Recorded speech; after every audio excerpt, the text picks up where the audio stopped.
Hello and welcome to Next 2.0 on WQLN NPR. I am your host, Marcus Atkinson. Next is produced by the Public's Voice Media. We're here today with our guest hosts, both Chuck Camerata and Mark Blunt. If you want to know more about Next 2.0, go to Facebook, like the page. You can also follow us on Instagram at Next 2.0 Erie. There you can keep up with upcoming show promos, events, and clips about what's next for our communities and our democracy. Thank you for tuning in. Happy New Year. Yeah, Happy New Year's to you too. Yes. 2024 is officially here. I can't speak for the next person. I am so happy that 2023 is done. It ended on a bang in my personal life, and I don't mean a good bang. Seems like every issue that could have appeared between October and December of 2023. Like, what in the hell is going on? It feels like a great conspiracy, so I'm glad to be on the other side. But the bane of my existence for a lot of these shows is like the year in review, and I know the year needs to be reviewed and all of that good stuff. I want to spend time talking about, I know we've got some preparation for shows to come. We're thinking about what kind of shows we want to produce. I'll start this off. A couple of things. I spoke to somebody today, as a matter of fact. I stopped at a neighborhood center, and the lady said she listened to our show about Israel and Palestine, and she thought it was fascinating. We had a good 15-minute exchange, and she had some really great opinions. I almost wanted to invite her back for round two.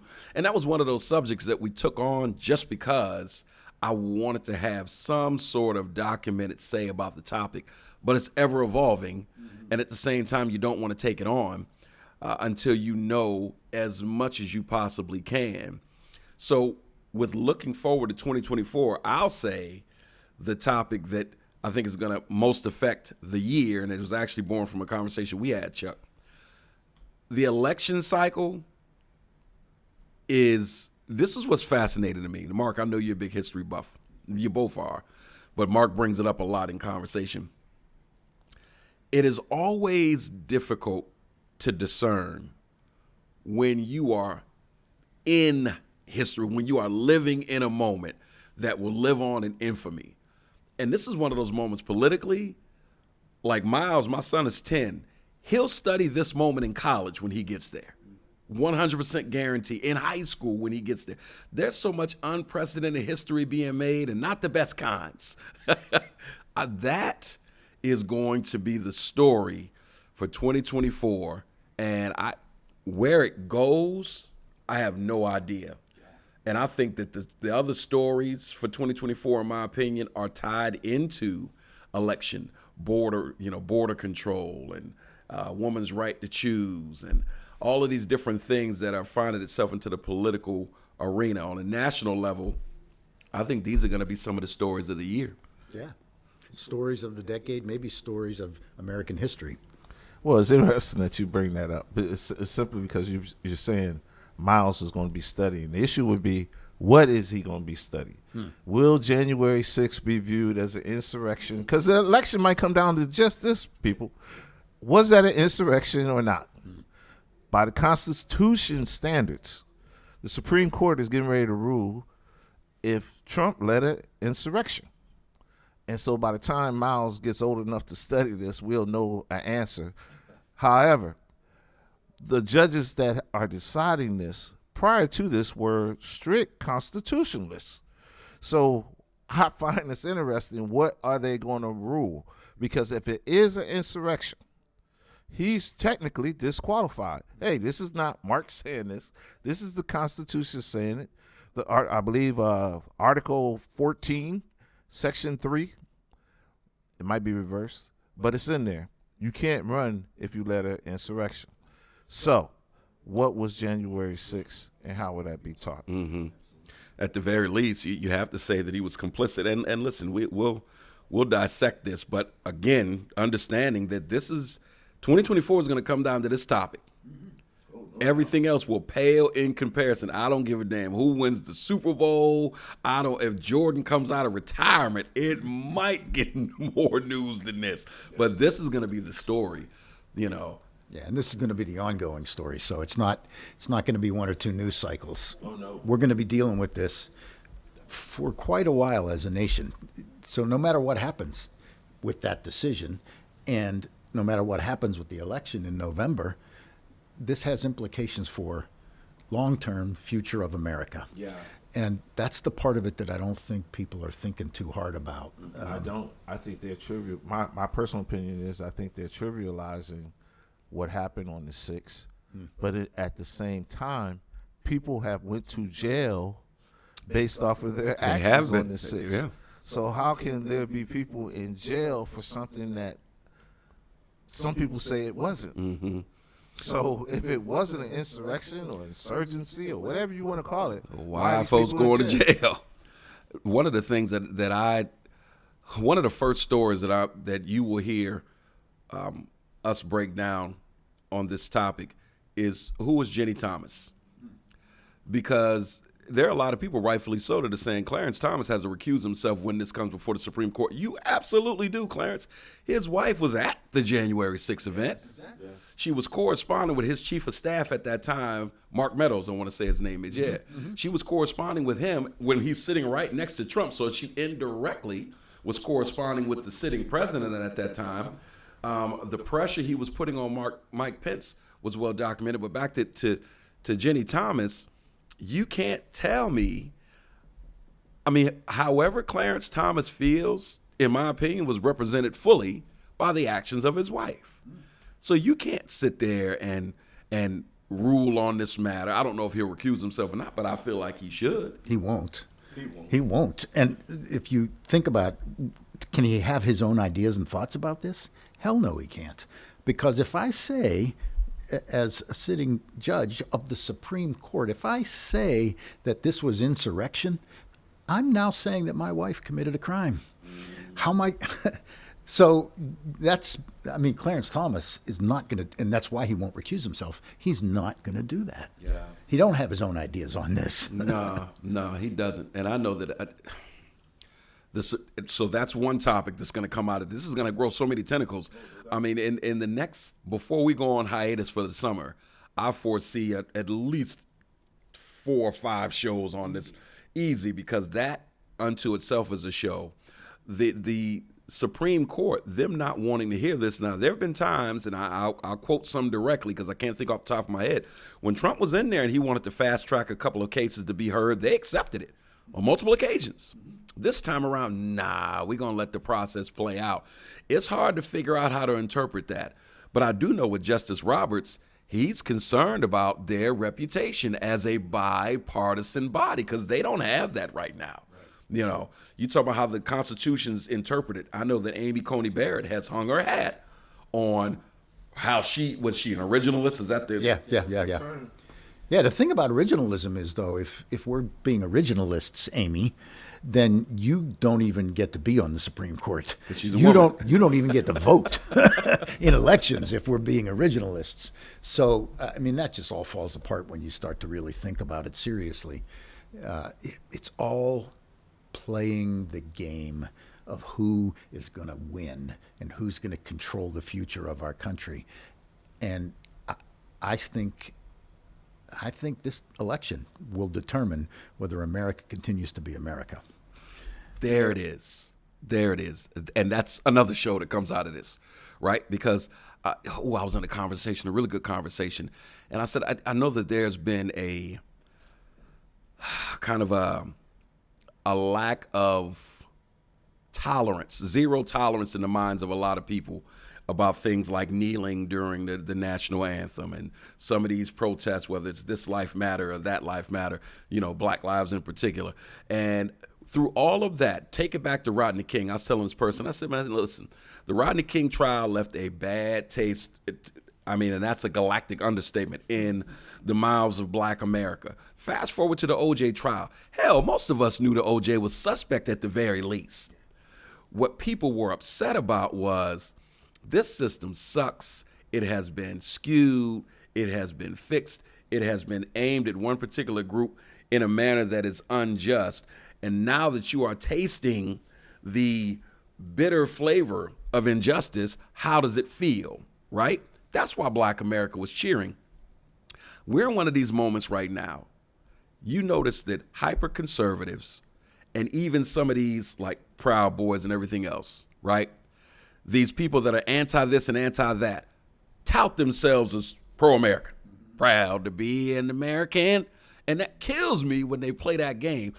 So for those of us that are on the sideline, like, I think America's full of it, and that's what you see a lot of these protests about. To your point, Chuck, this is one of those things where, y'all, all of this stuff you talk about America this, America that, now we get a chance to see just how much you value. That's exactly right. Your beloved Constitution. We've heard so much about the Founding Fathers and the Constitution and America. Yeah. Well, now, are you standing on it? Or you want to try to twist it up and impressionize it, and that's a word or not. But you see where I'm going. So, I think whether or not America is truly what it says it is, is on trial with all of this. I think both parties, we're a two-party system for right now, are guilty of sticking their finger in the wind and going in that quote-unquote direction versus the principles, I think, of both parties. And one has ignited a supremacist base and fueled that. It's an old American United States political game that's been there for centuries. The other one is embracing some things that I don't know if all of us Democrats agree with. And so to get along with everybody, we embrace all kind of ideologies and mannerisms and things like that. And the tent might be too big. And neither one of them are standing 10 toes on, quote unquote, their principles. Because sooner or later we got to get to there's a right and there's a wrong. Sooner or later we got to say, okay, I know, and I'm on record as saying this. It wasn't a problem with the borders as long as they was coming from across the Atlantic from Europe. But when they come from south of the border, there's an issue. But I believe you do have to protect your borders, and that's not racist, I don't believe, to say that. I can agree we need to do something with our borders. However, I don't think that's the boogeyman in the room. I don't think people in Erie, Pennsylvania is really your top priority at WebTech. Is somebody that crossed that border, took your job, and they're running rampant on the streets of Erie, and they're out of control. Somehow someone interjected that in your mind. However, at the same time, there's this base on my side where I don't agree that, and this is another topic, it sounds left field, but it's not. I don't believe if you was a man and you're identifying as a woman, you should be playing other women in their sport. I don't agree with that. And I don't think my party should be in that or whatever. I'm a Democrat. And I don't think I should be kicked out of that or ostracized for having that belief. Because I think at many dinner tables, we can respect that preference without going overboard, without saying, like, look, if LeBron James wakes up identifying as a woman, he could go play in the WNBA. I think we got to use some common sense here. That's just where I'm at. And I believe both parties are struggling to find a base and to move on and how they're going to maintain power. Yeah, that's I think there's a couple of things to separate out here. At the top of the agenda right now is the issue of Donald Trump and all of the things that go along with that, having to do with American democracy versus authoritarianism and fascism, and but that is in some ways a distraction from all of the other stuff that's important. So we were talking about America. Well, what's going on in America? There are a lot of issues. This is one of the issues that Mark just brought up. How are we relating to trans people, LGBTQ people? What are the nuances in that particular, with that particular issue? How are we dealing with the problem that we've never really dealt with? And so when I was thinking about this program, I wrote down all the Trump stuff, and then I said, but there's all these issues that we really need to deal with. How are we dealing with the perpetual American problem of how we relate to one another across racial bounds? We don't have any solutions for the race problem. What we're dealing with now is the same thing they were dealing with at the time of the Civil War. What about dealing with the climate? What about thinking about taking care of, and if you couch this in Christian terms or religious terms, what about taking care of the creation that God granted us, this beautiful, beautiful planet? How are we talking about healthcare? And do people have a right to health care? And the incredible economic disparity in this country that makes it possible for people to have a health care crisis and then to go bankrupt because they can't afford it because of our health care problems. How are we talking about the rights of women in our society? All of those things in many, many ways are separate from the Trump stuff. Right. But Trump... But are they? But go ahead. Well, in the long run, they're not, because if we elect a guy like Trump, Exactly. then that affects all of Every those one of issues. those issues that you talked exactly about. right. They weaponized. Yep. Yeah. Every so single how do one. we? But the Trump, which is why I say to folks, on when I'm talking about these kinds of issues, the first thing is we have to elect leadership in this country that's thoughtful and people of character. And let me just say it boldly, that ain't Donald Trump. Yeah. He is neither a thoughtful person nor is he a person of character. Mm-hmm. That guy can't lead us right now. Yeah, and to add two more things, I mean, what's going on in Colorado, what just happened in Maine, with taking them off the ballot, those also shows unto themselves, right? To go back to the original insurrection that led to the part of the Constitution that Mark was quoting, that needs to be analyzed on a show. Like, all of these are like mini shows. But back to your point on the transgender, because we're talking about, well, what's upcoming for 2024, and man, it's all of these different topics. And to your point, Chuck, as I said, every single thing you named was weaponized by this candidate, by this president. But it was weaponized by people before him. He just became the fulcrum point. He really has. And when you listen to, these hyper partisan, I don't even want to call them conservatives, because I think that it's a wing within that. I mean, and conservatives need to work that out because their party's been hijacked, right? The people utilize these subjects as pulpit items, right? They now get on their soapbox. I was listening to something today, and they're talking about the border. They're now leaning. You watch the news today. Republicans are leaning into border control. They're talking about shutting the government down. If border control isn't, because they know that base is chumming the waters for that base. But on the transgender thing, I know this is a sensitive topic for you, Chuck. Your granddaughter's transgender. We do need to find a balance. But pre-Trump, I used to brag that I was a Republican.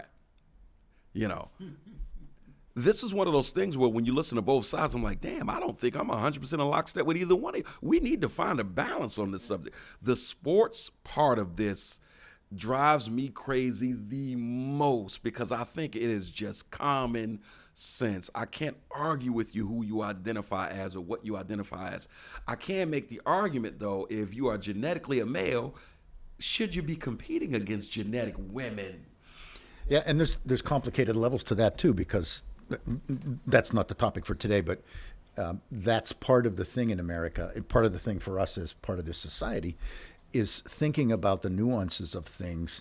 And so we had a program a few weeks ago where we had Tyler Titus and Susanna Faulkner on the show, and they were sharing things with us that, and I've been part of this sort of milieu for a while now with LGBTQ folks. I'm learning stuff from them as we're talking about it on that show. They have things to teach me, and I need to be thoughtful about that. So we have to have conversation about that with one another. Absolutely. How do we as a society deal with this particular issue or this particular issue? And but you're right. I find that and you were sort of saying this too, Mark, that in our parties, we no longer have the ability to do nuance. We go to the extreme right away. Mm-hmm. So if you are in favor of transgender rights, you are all the way to that extreme that we have to just allow it to happen, and we can't talk about situations in which my common sense says maybe there's a reason to be a little more thoughtful about that.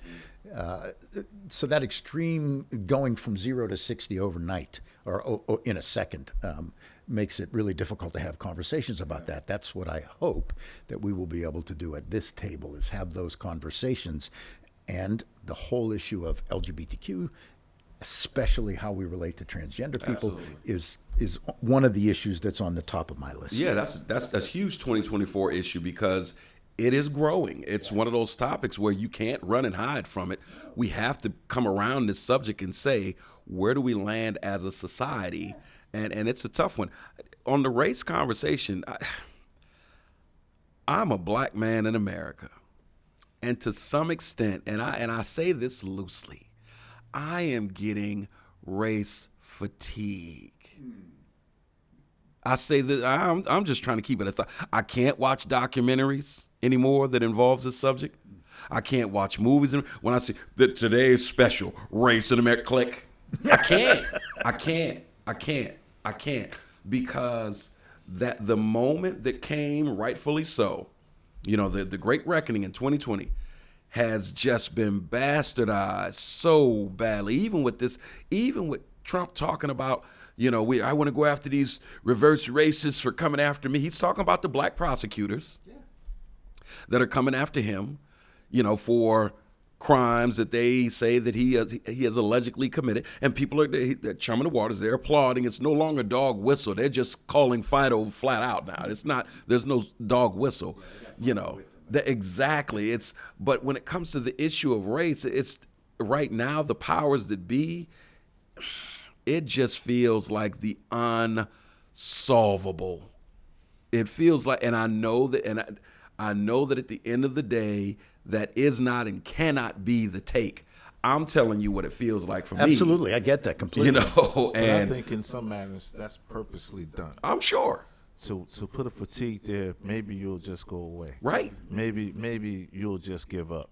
It's almost like how we're dealing with the, in my opinion, what's happening with Biden right now.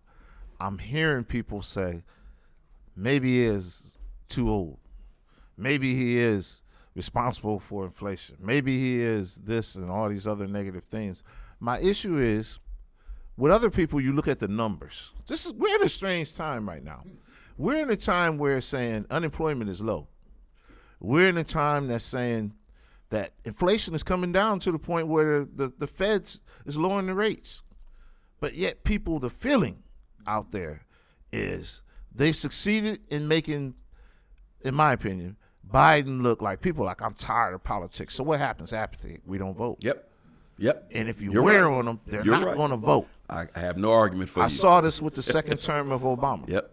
What did he really do? Oh, man, he ain't really doing that. They wanted to talk you out of the polls because they don't want you engaged to deal with real issues. And I won't let people do that with Biden. I mean, for when I'm around, no, this man's done a lot. Right. He faced a lot, and he's done a lot. Mm-hmm. Now, is he perfect? No. But he's better than what I see on the other side. Well, this is true. By far. And that's kind of the fundamental thing for me. Yes, he's old. Very. I'm old, and I know how it affects me and how I have issues with memory sometimes and how I will get sleepy at times. Biden's 15 years older than me, so he's old. That's just the reality of the thing. But the other guy is only a couple of years younger, and I would not have that other guy spend any time with my children or grandchildren. Whereas Biden seems like a guy with some character. But if you talk to people on the right, they don't see it that way because we've had now several generations of absolutely demonizing liberals and liberal ideas. Mm-hmm. And so now they're worse than Donald. Yeah, Donald Trump's a bad character, but not as bad as that side because they're trying to take over the world and enforce all of this stuff on us. And that narrative, which because we have married politics and religion in this country to an extreme degree with the evangelicals, that now that's become a spiritual narrative. Now we have a spiritual army out there trying to fight against the devil. And the devil, by the way, is anybody who thinks in a liberal kind of way. Right. So I am the devil for many of them. You got to fight the devil, right? Mm-hmm. So it's now become a holy crusade for many people in this country, which is one of the reasons Trump's base is so solid, because they are fighting a religious, a spiritual battle against the principalities and the powers, as the Apostle Paul writes about it. And Pretty for hard. a man that I'm gonna remind him of that walks up to women and says, "I smack him right in the middle of the wherever." Yeah. These ain't my words. Yeah. These is his words. Yeah. And this is just the ironic part of this whole thing. A guy where if you want to say morals, it's kind of shaky for him. Even if you want to say this guy is to the point where he's telling you about the art of the deals. Let me ask you this. Which deal worked for him in the private sector? Mark, I've asked that 1,000. The art of the... He wrote a book on it. He filed bankruptcy. Everything this man has touched financially, with the exception of his name. Yeah. He sells a brand, no doubt about that. The Apprentice show did well, and that's because he didn't have to sell anything, really. However, when he personally ran a school, it collapsed. He personally ran a casino, ladies and gentlemen, it collapsed.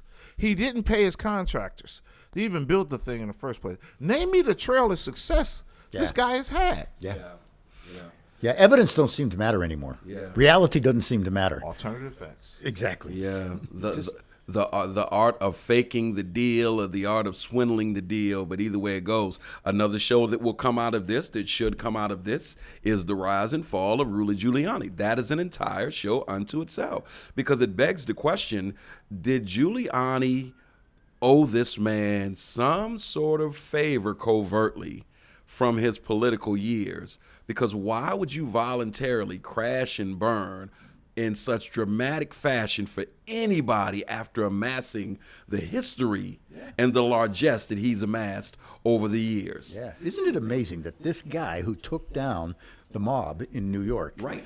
has allied himself with a guy who really behaves as a mob king? Right. I mean, Trump is a Don in every sense of the word. It's why he's Teflon in so many cases. We talked about John Gotti as the Teflon Don. Well, Donnie Trump is a Teflon guy as well, because he operates in this manner that belittles and bullies and intimidates and manipulates people, and so people will be runaway scared. Yeah. He plays the game as John Gotti or Sam Giancana or Al Capone did. Capone, who happens to be one of his heroes. So those are things that we just aren't paying attention to. Yeah. I mean, you got Giuliani has lost his defamation case, right, against the two African-American women from Georgia, and now he's filing bankruptcy. You know, Marjorie Deal Green, she cut a deal from the very beginning after all of that rhetoric and all of that big talk. And so those are trials unto it, or shows unto itself, what's coming out of Detroit right now about the election and trying to get the electors or what have, and offering them legal assistance. And it's just so much coming out of this. Another thing I think going forward in 2024 that is a show is regulating AI. People are starting to wrestle with that. It needs to be wrestled with. Yes, it does. You talking about fatigue, Mark. Social media, if you send me a message on Facebook Messenger, you better send me a text message first telling me it's really you.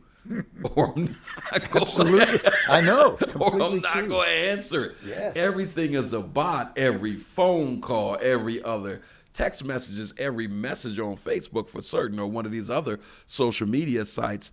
AI is just scary. Some of these deep fake videos that I've seen, I'm staring at this thing like, damn, if I didn't know any better, absolutely, I'm really thinking this person is saying and doing this thing, which leads to as crazy as this sounds, what is truth? Yeah, you do sound crazy sometimes. Yeah. But that's because it's a crazy world.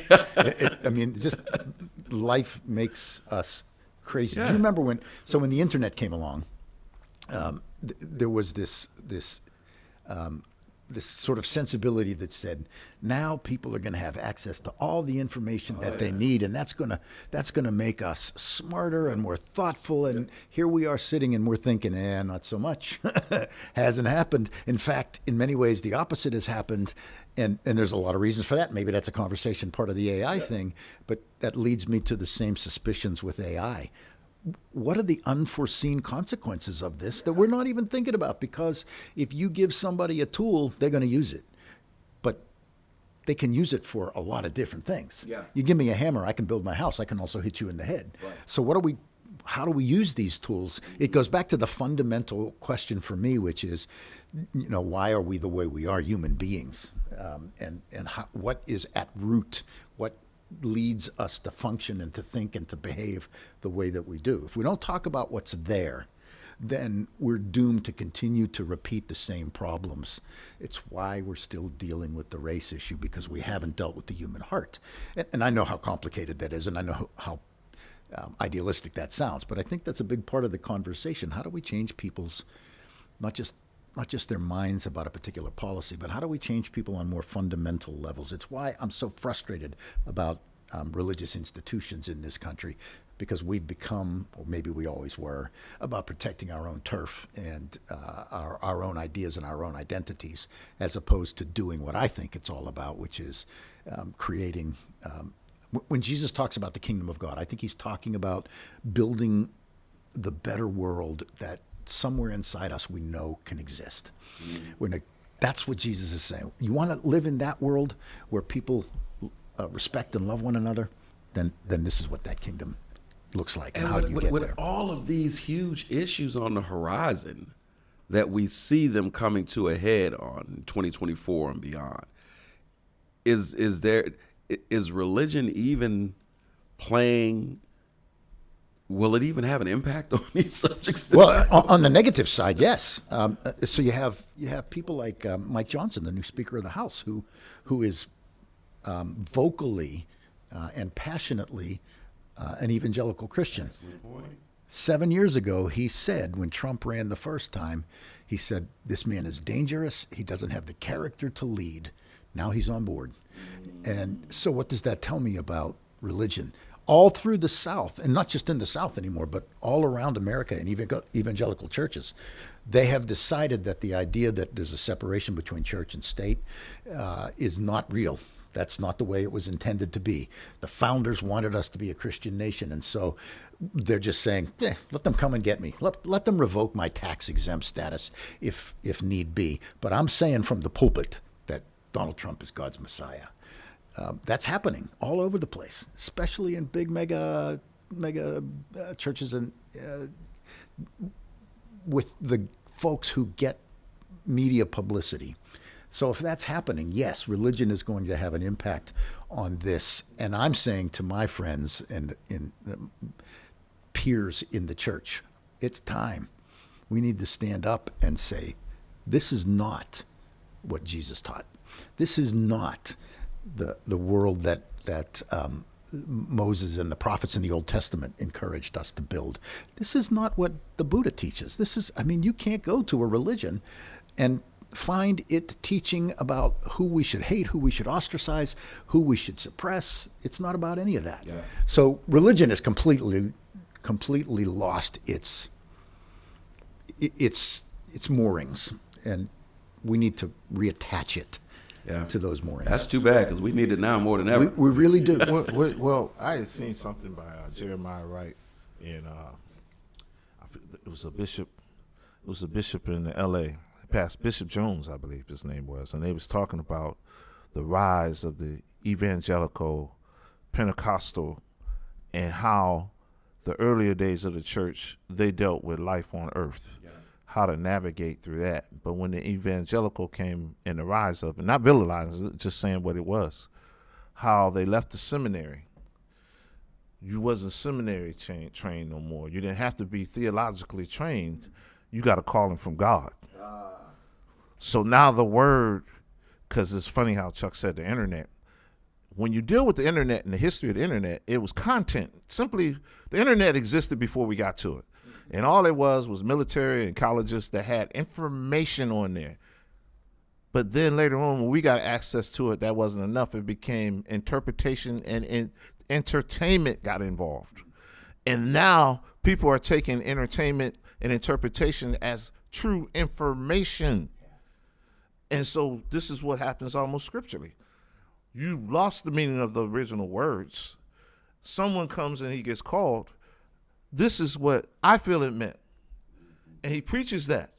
Because now the goal is not necessarily living here daily as preparation for heaven. Not here, not dealing with this right here. We're going to excuse this. We're dealing with something different here. And they're not necessarily trained, but their congregation don't want to hear nothing like that. That's my minister that we're talking about here. That's my, of course he knows, Mark, it came from God. But even where we see a Jesus comes in when he's asked about divorce, up until Jesus' time, they said, well, who was she married to? And Moses had the law that came down, and Jesus said, that didn't even come from God. That came from Moses, just to deal with the daily situations. Mm-hmm. However, when he said it, up until that point, and probably past that point with many people at that time, actually, that was the law, and that came from God. Mm-hmm. So that transition, when we say like religion, is it fading or the impact that it have? Even if we deal with religion here in the States, we have to understand that Israeli-Palestinian thing is clearly religion. Yeah. We back it because it's our faith. Basically, I mean, like, what is our connection with Israel outside of that faith? Right. Right. I agree with that. Yeah. You don't mess with Israel if you're talking about the base that Trump has, because they believe Israel is part of God's plan for the end of the world and for the coming of the kingdom of God and the second coming of Christ. So you mess with Israel, if you speak negatively of Israel, now you're getting in God's way. And so a politician, boy, that puts him in a bad spot. So Israel can go out there and commit genocide, and we can't say nothing about it because we'll alienate this base. And that base is big and powerful, and they are immune to facts. But along those lines, and we've already spoken about it once, but obviously we need a continuation of that discussion. You look at the young people in this country, they are not on that page. They're like, there's a lot of pro-Palestinian rallies.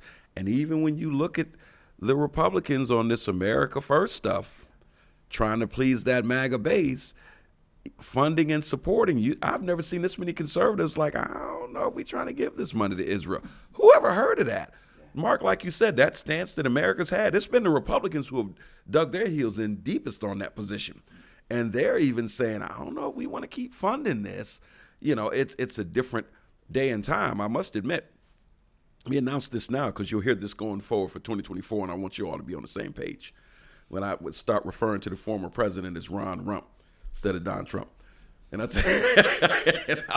tell you why. Ron, because the famous Ron Jeremy used to F people for a living. He kind of does that.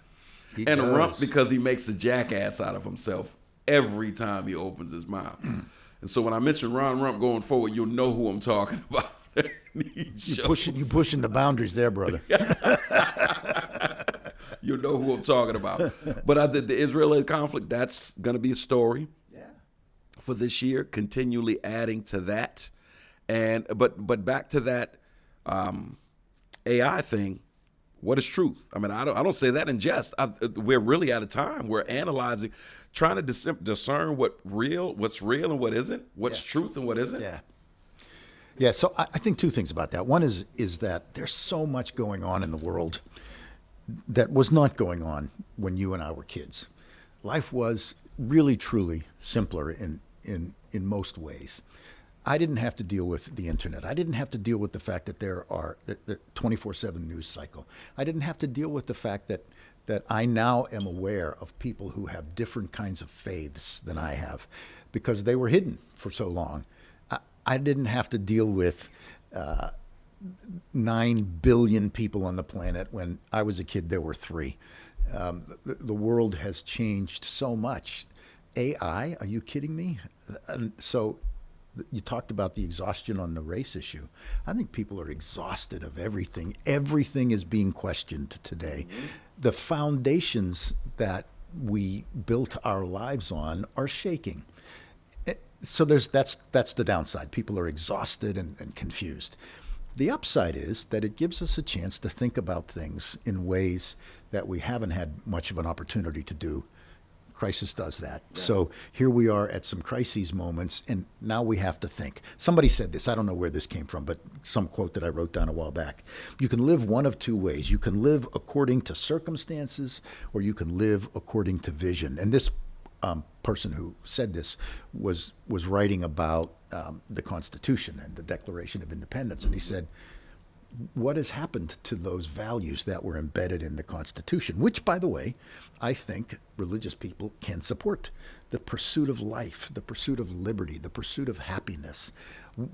Why are those things not at the heart of what we're trying to make happen in our world today? I want to ask Trump people, what's his vision for the future of America? And I don't know that, and I'm not sure that many of the people that I will talk to, that I tend to agree with, can articulate that either. But I think that's at the heart of it. What is our vision for this world going forward? I don't want to be at the whim of every new circumstance, every new technology that comes along. I want to be centered on something that is important, fundamental. You talk about pushing the boundary with the Ron Rump comment. He has been genuinely pushing the boundaries with his rhetoric lately. No doubt. The pulling on Hitler's rhetoric is intentional, I believe. And, talking about the borders, referring to people as vermin. Then you think about it. When we're in a building right now that's been renovated, right? You go in a building and it has vermin. Who do you call? An exterminator. I mean, you think about the literal nature of such language, and when Hitler used it in a literal sense, he's using that term because he's like, they need to be exterminated. And he moved that direction when you hear him talking about them poisoning the blood of our country. So it is now, and you can't convince me that he doesn't know what he's doing. But when you've had so many people not just drink the Kool-Aid, come back for seconds, I would think, yeah, let me see how far I can take this. Sure. So. Especially when you're in court. Right. And you could be going to jail. So you're going to ramp it up as much as you can.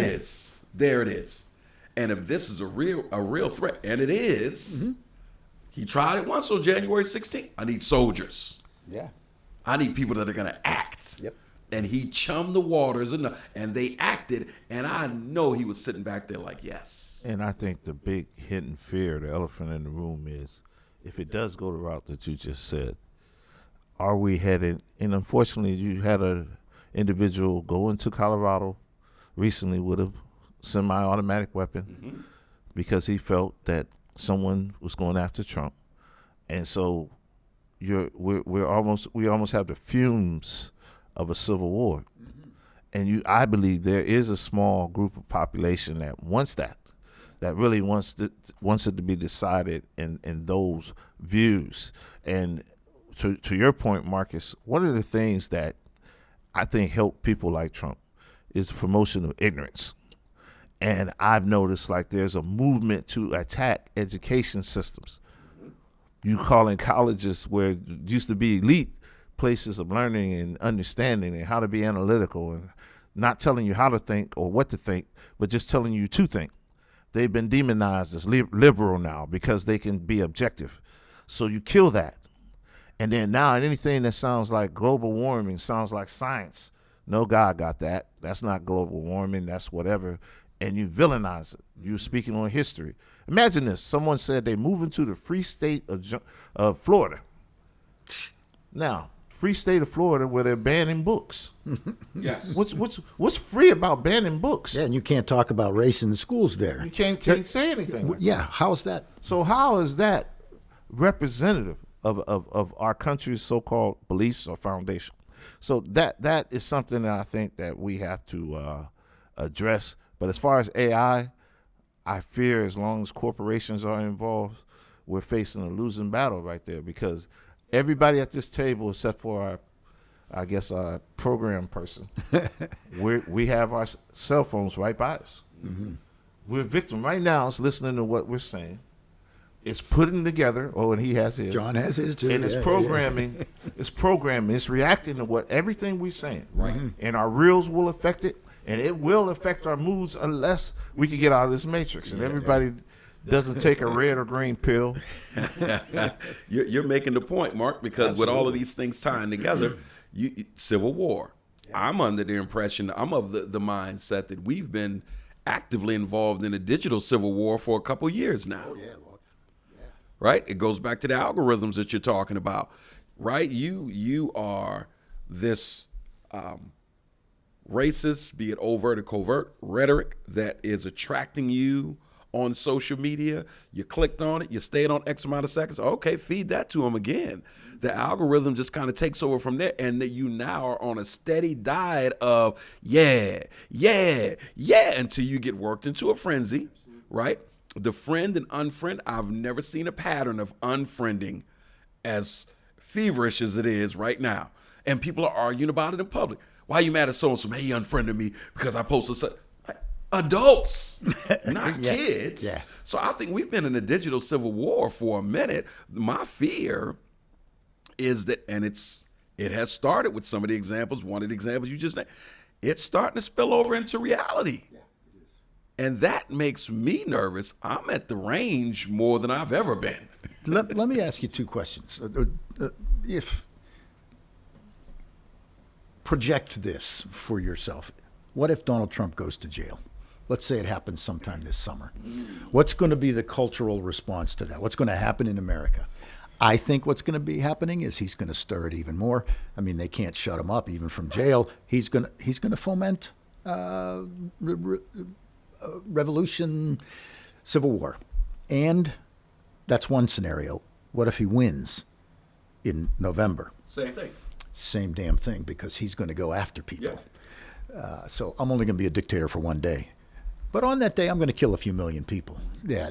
That's clearly his goal. Get revenge, take out those people who have disagreed with me or spoken ill of me. Or I think violence, I don't know how we avoid it at this point. No. That's my fear. He has said outright, I will be your retribution. Yeah. He has said that outright.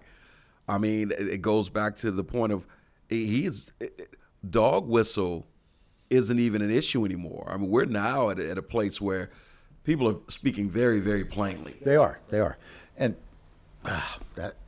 And the sad point and the true point about, in my opinion, of Donald Trump is, I don't think anybody really knows who he is.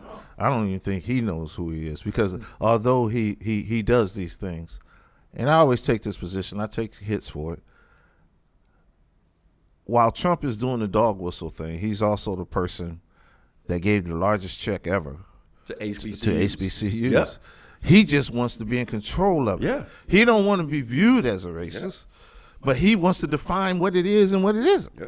And so he wants to be all things to everybody, but under his control. And he wants to control that.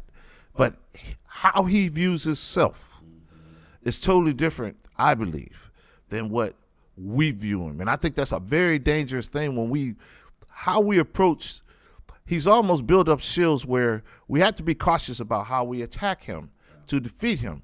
Hillary dismissed him, which I think that's why she lost. She didn't believe that he could touch people in the voting the way that they voted. She didn't believe she could lose. He connected with Middle Pennsylvania, and I don't necessarily believe he touched with those folks based off of just race. He touched on many topics that maybe we need to address. But if we come at it the way that he comes at it, we lose. That's our challenge. Well, Mark, let me ask you this. What do you see on the horizon? What do you think some of the top stories by way of race will be in 2024? I think reparations will be villainized because that's on the thing right now with New York. New York now has passed something that is going to analyze Another show. reparations, and that's going to be weaponized and say, see, my granddad didn't have nothing to do with that, and why should blah, blah, why should my tax money go to this? So we're going to have to deal with that. And again, I think people want that type of fatigue and those type of issues to cloud it. So again, corporate America, which is behind the scenes of both, they're cutting the checks to both parties. Yeah.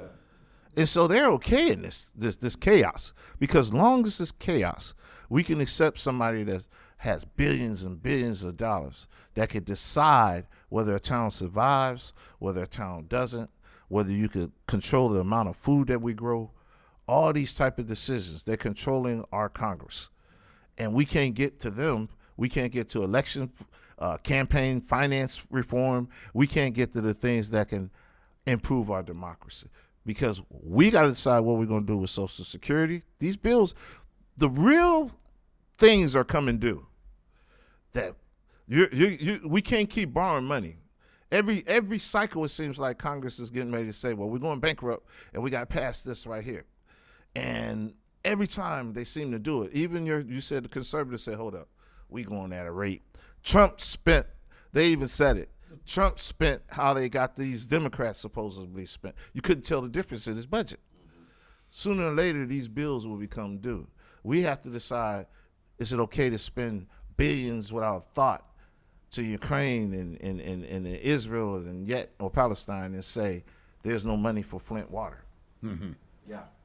There's no money for that. There's no money for our schools here. That's a massively complex discussion because it involves what do Americans think about taxes? What do Americans and one of the things we're pretty sure of is that Trump wants to continue reducing taxes on the richest Americans, which means you and I are going to pay the bills. Definitely. And so the stratification of American society becomes worse and worse and worse, which is, historically speaking, a recipe for revolution. Mm-hmm. It's what leads to people just being fed up and marching on the Capitol building or whatever. And I think all of these issues need thoughtful, intelligent, respectful discussion. But we don't do that anymore in America. So we're doomed. It is. I'm talking myself into feeling like we're doomed. I need to stop talking so I can feel better about it. Are we witnessing the fall of America? We did that show several shows ago, and I was the naysayer. I'm telling you, man, I am not optimistic. You're a bad influence on me. When was the last time you noticed we're coming at a time where, okay, suspicion of the government is always there, and they say Thomas Jefferson or Paine always says suspect the government or don't necessarily trust it, but you could believe in it. The military was questioning the COVID vaccine. Now, prior to that, those enlisted men or whatever, they didn't know what was getting injected into their arms. Anybody that's ever been in boot camp knows you get the vaccines. You get whatever vaccine, no question whatsoever. No conspiracy about what they was putting in their arm, whether it was a chip, all these type of things. Now it's been politicized. A vaccine, science now, is being politicized. Everything is a conspiracy.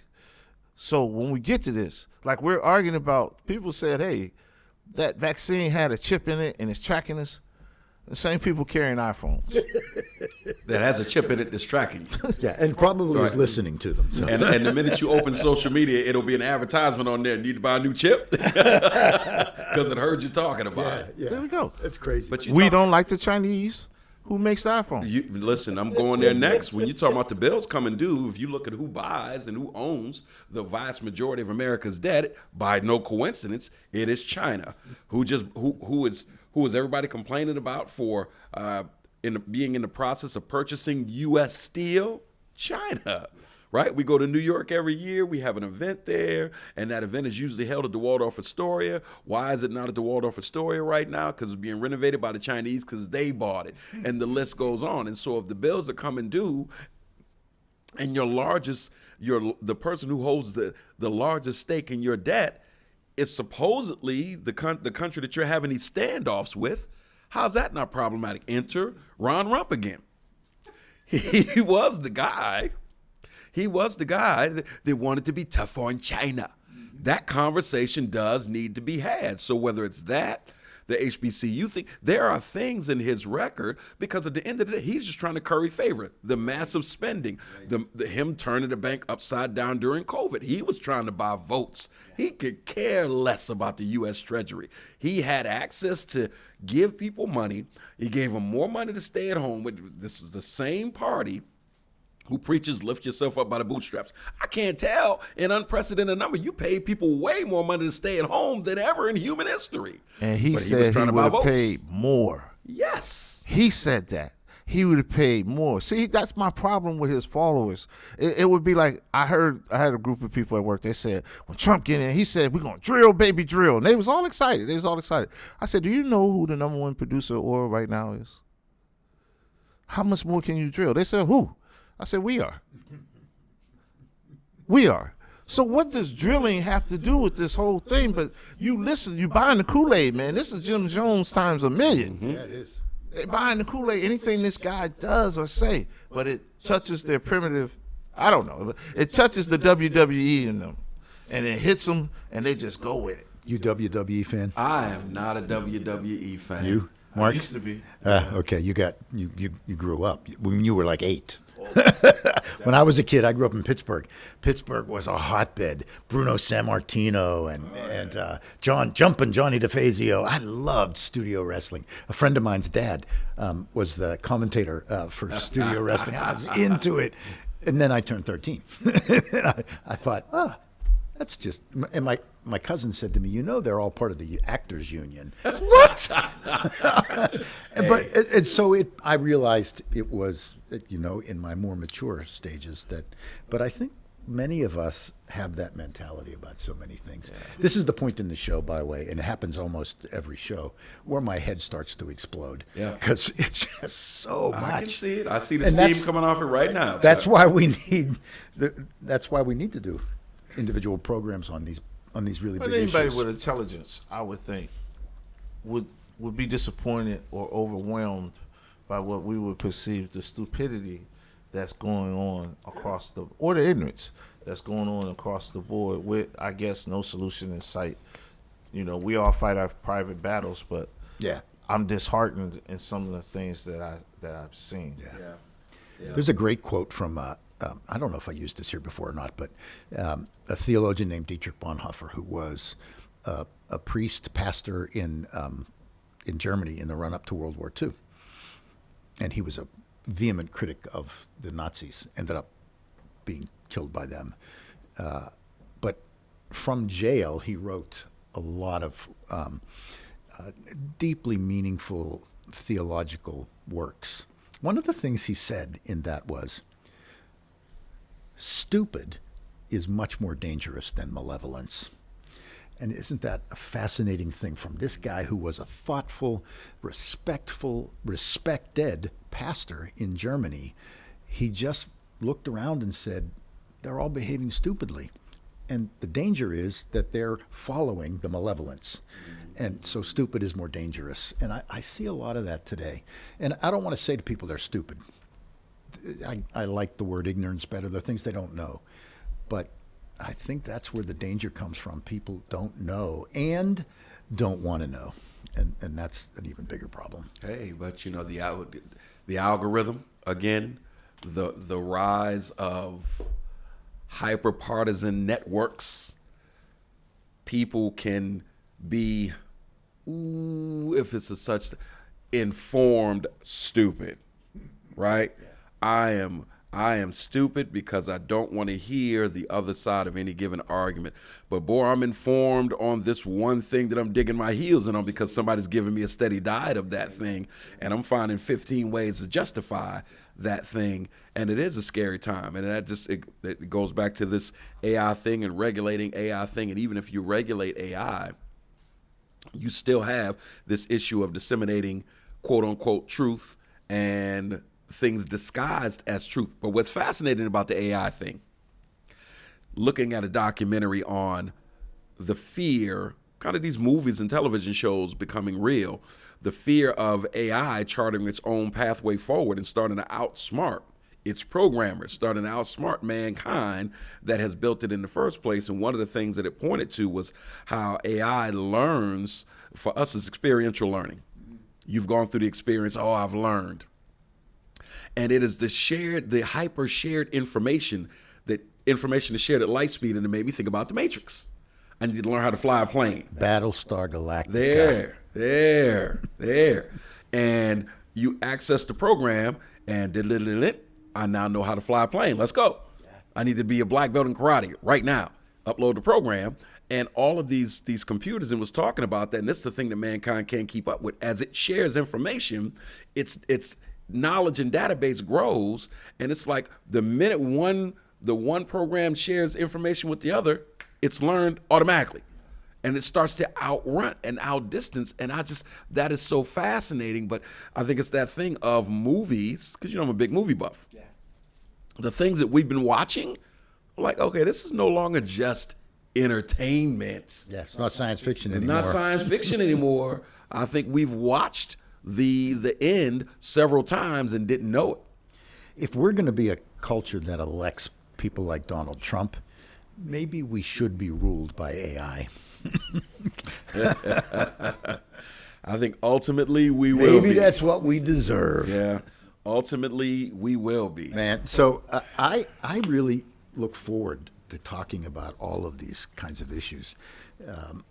And one of the things that I wrestle with in the spheres where I'm doing some other kinds of work, we're asking ourselves the question, how do you talk about these kinds of issues in ways that allow you to get a genuine hearing from people who think differently from you?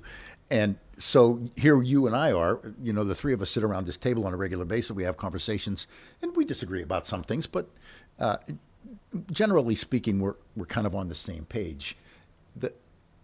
So it's easy for us to have these conversations. Yeah. How do we get people who aren't in our particular echo chamber to think about these things in ways that allow us to reason together, to come to answers that are good for the masses? That's not an easy question to answer. How do we do that?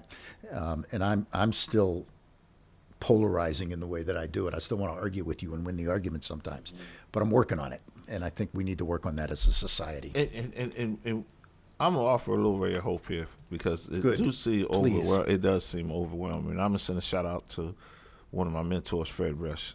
He used to always teach me. He said, "All politics is local. Maybe, as Booker T says, cast your bucket here. Cast it right here. Let's deal with our neighborhoods first, and go with the micro.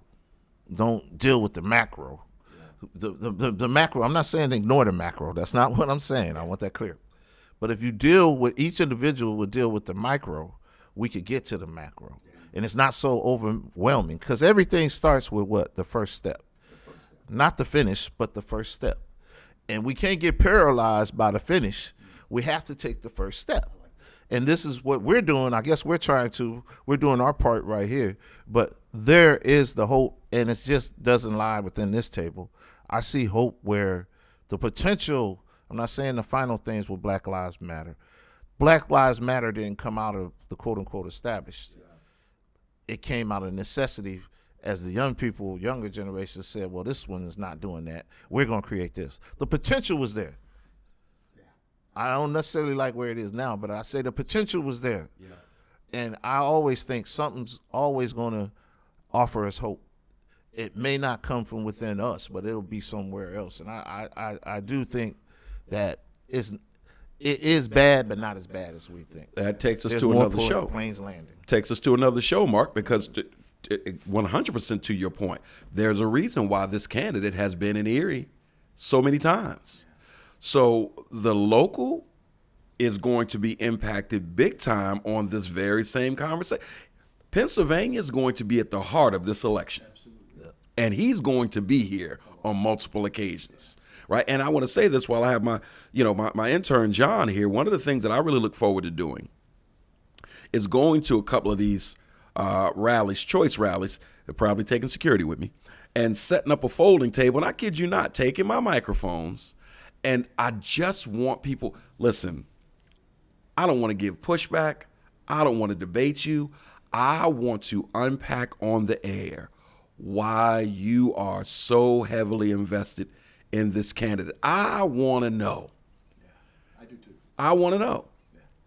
And that's one of these subjects where at this election year, you will hear us do more of that. I want to take it to the streets and say, and the person said, I want to have grab the other mic, because I want to hear this. I want us to be educated on this, because it's not as simple as we think. We feel a certain way. It's not as simple as we think. And to something we said earlier, Mark, when you start undressing a lot of things and really dissecting this man's record, there's some things there that people are going to hang their hat on. Like, I'm not mad at that. I see where you land on that at, you know? So I really want to learn, because we're at a point of no return, and we have to really start analyzing some of the staunch supporters and saying, listen, educate me. Yeah. I don't want to argue with you, but I do want to ask follow-up questions. And my opinion is not even a part of this conversation. Yeah. Educate us, because it's growing. Yeah. When he said I could shoot somebody in middle of Fifth Avenue or not, the dude has everything under the sun being thrown at him, and his numbers grow. Yeah, there's something to this. Yep. Jackson. Ladies and gentlemen, that's it for our show today. If you are somewhat depressed, do not feel alone. But as we look at 2024, there are some large conversations looming on the horizon that are really going to affect who we are as a nation for years to come. And we're looking forward to talking about it, whether it's emailing or inboxing. If you have opinions, by all means, put it out there, because we want to have some very meaningful, robust discussions this year. But for right now, we want you to tune in next time for more of these discussions and more analysis, whether it's about local or national topics with local and national guests. Remember that Next 2.0 streams on Fridays on all major podcast platforms. And let me say this. If you're enjoying it, and I'm finding that more and more people are, I'm having more people ask me about this show that have never asked me about the show in the past. If you're enjoying it, email somebody a segment that you enjoy. Text somebody a segment that you enjoyed. Talk about it on your page. Talk about it over the dinner table. Spread the word if you've enjoyed what you've heard. But on Fridays, it streams on all major podcast platforms. On the fourth Sunday of the month, it airs at 4 p.m. on WQLN NPR at 91.3 FM, so you can catch it there. So for Next 2.0, I'm Marcus Atkinson with my guest hosts, Mark Blunt and Chuck Camarata. Great to start the year with you guys. It's been fun. It's going to be more fun in the near future. And join us again so that you can hear about what's next for our communities and our democracy. I am Marcus Atkinson. See you next time. Peace.